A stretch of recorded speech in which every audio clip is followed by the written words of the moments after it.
Alhamdulillah hamdan katsiran thayyiban mubarakan fi kama yuhibbuna rabbuna wa yarda. Asyhadu an la ilaha illallah wahdahu la syarikalah wa asyhadu anna Muhammadan abduhu wa rasuluh alladzi la nabiyya ba'da amma ba'du. Kita lanjutkan pembacaan Taisir Karimir Rahman fi Tafsir Kalamil Manan yang ditulis oleh Syekh Abdurrahman bin Nasir As-Sa'di. Masuk pada tafsir surat Al-Baqarah, surat yang kedua, ayat yang ke-282 sampai 283. Ayat yang ke-282, A'udzubillahi minasyaitonirrajim. Ya ayyuhalladzina amanu idza nadayantum bidainin ila ajalin musamma faktubuh wal yaktub bainakum katibun bil adl wala ya'ba katibun ayyaktuba kama 'allamahullah falyaktub wal yumlil ladzi 'alaihil haqqa wal yattaqillaha rabbahu wala yalkhas minhu syai'a fa in kana alladzi 'alaihil haqqa safihan aw dha'ifan aw la yastati'u ayyumillahu wal falyumlil waliyuhu bil 'adli wastashhidu syahidaini min rijalikum fa illam yakuna rajulaini farajulun wa mar'atani mimman tardawna minna syuhada ang tadilla ihdahuma fadzakkira ihdahumal ukhra wala ba'ya syuhada'u idza ma du'u wala tas'amu ang taktubuhu shagiran aw kabiran ila ajalih dzalikum aqsatu indallahi wa aqwamu lisyahadati wa adna alla tartabu illa ang takuna tijaratan hadiratan tudirunaha bainakum falaysa alaikum junahun alla taktubuha wa ashidu idza tabayatum wala yudara katibun wala syahid wa in taf'alu fa innahu fusukum bikum wattaqullah wa yu'allimukumullah wallahu bikulli syai'in alim. Hai orang-orang yang beriman, apabila kamu melakukan transaksi hutang piutang untuk waktu yang ditentukan, hendaklah kamu menuliskannya melakukan pencatatan. Dan hendaklah seorang penulis di antara kamu menuliskannya dengan benar. Dan janganlah penulis enggan menuliskannya sebagaimana Allah telah mengajarkannya. Maka hendaklah dia menulis dan hendaklah orang yang berhutang itu mendiktekan apa yang ditulis itu. Dan hendaklah dia bertakwa kepada Allah Rabb-Nya. Dan janganlah dia mengurangi sedikit pun dari hutangnya.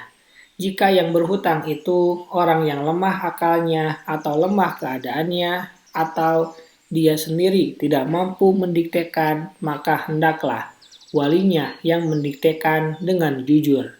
Dan persaksikanlah dengan 2 orang saksi dari orang-orang lelaki di antaramu. Jika tidak ada 2 orang lelaki, maka boleh seorang laki-laki dan 2 orang perempuan dari saksi-saksi yang kamu ridhoi, supaya jika seorang lupa, maka yang seorang mengingatkannya. Janganlah saksi-saksi itu enggan memberi keterangan apabila mereka dipanggil. Dan janganlah kamu jemu menulis hutang itu, baik kecil maupun besar, sampai batas waktu pembayarnya. Yang demikian itu lebih adil di sisi Allah dan lebih menguatkan persaksian dan lebih dekat kepada tidak menimbulkan keraguanmu. Tulislah muamalahmu itu kecuali jika muamalah itu perdagangan tunai yang kamu jalankan di antara kamu. Maka tidak ada dosa bagi kamu jika kamu tidak menulisnya dan persaksikanlah apabila kamu berjual beli. Dan janganlah penulis dan saksi saling sulit menyulitkan. Jika kamu lakukan yang demikian, maka sesungguhnya hal itu adalah suatu kefasikan pada dirimu dan bertakwalah kepada Allah. Allah mengajarmu dan Allah Maha mengetahui segala sesuatu. Tafsir ayat. Ayat-ayat ini meliputi petunjuk Allah kepada hamba-hambanya dalam muamalah di antara mereka, yaitu memelihara hak-hak mereka dengan cara-cara yang bermanfaat dan kemaslahatan yang oleh orang-orang yang ahli pikir pun tidak mampu memberikan sarannya yang lebih baik dan lebih sempurna darinya.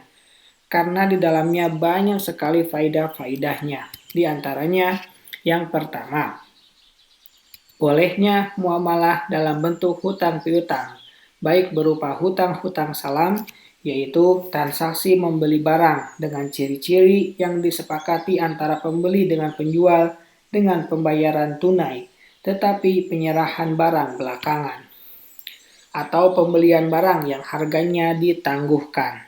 Semua itu boleh dilakukan karena Allah Ta'ala telah mengabarkannya berkaitan dengan kaum mukminin. Dan apapun yang Allah kabarkan tentang kaum mukminin, maka sesungguhnya hal itu termasuk konsekuensi keimanan dan telah ditetapkan juga hal itu oleh Allah yang Maha Kuasa. 2. Wajibnya menyebutkan tempo pembayaran dalam seluruh transaksi hutang piutang dan masa penyewaan. Ketiga, bahwasanya apabila tempo tidak diketahui, maka itu tidak halal. Karena itu sangat rentan adanya tipu daya dan berbahaya. Maka hal itu termasuk dalam perjudian. 4. Allah memerintahkan untuk mencatat dokumentasi hutang piutang. Perkara yang satu ini terkadang menjadi wajib, yaitu apabila wajib memelihara hak seperti milik seorang hamba yang wajib atasnya perwalian, contohnya harta anak yatim, wakaf, perwakilan, amanah, dan terkadang juga mendekati wajib sebagaimana bila hak itu semata-mata milik seorang hamba, dan terkadang juga lebih berat kepada wajib dan terkadang lebih berat kepada sunnah, sesuai dengan kondisi yang dituntut untuk masalah itu. Dan pada intinya, pencatatan itu adalah merupakan perangkat yang paling besar dalam menjaga muamalah-muamalah yang tertangguhkan karena rentan terjadi kelupaan dan kesalahan. Dan sebagai tindakan pencegahan dari orang-orang yang tidak amanah, yang tidak takut kepada Allah Ta'ala. Yang keenam, penulisan antara kedua belah pihak perintah Allah. Yang keenam, bahwasanya penulisan antara kedua belah pihak. Yang kelima, perintah Allah kepada juru tulis untuk menulis antara kedua pihak yang bermuara itu dengan adil. Ia tidak boleh condong kepada salah satu pihak karena faktor keluarga misalnya atau selainnya, atau memusuhi salah satunya karena suatu dendam dan semacamnya. Yang keenam, bahwasanya penulisan antara kedua belah pihak yang bermuamalah adalah di antara amal-amal yang paling utama dan tindakan kebaikan kepada keduanya. Dalam pencatatan itu mengandung pemeliharaan hak-hak keduanya dan melepaskan tanggung jawab dari keduanya seperti yang diperintahkan oleh Allah. Maka hendaklah juru tulis mencari pahala dengan profesinya di antara manusia dengan perkara-perkara ini agar mendapat keberuntungan dengan balasan baiknya. Ketujuh, hendaklah juru tulis mengetahui keadilan dan terkenal dengan keadilan.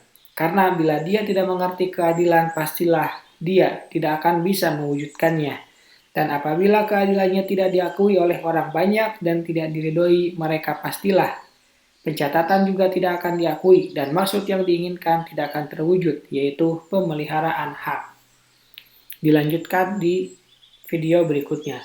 Subhanaka Allahumma wa bihamdika asyhadu an la ilaha illa anta astaghfiruka wa atubu ilaik.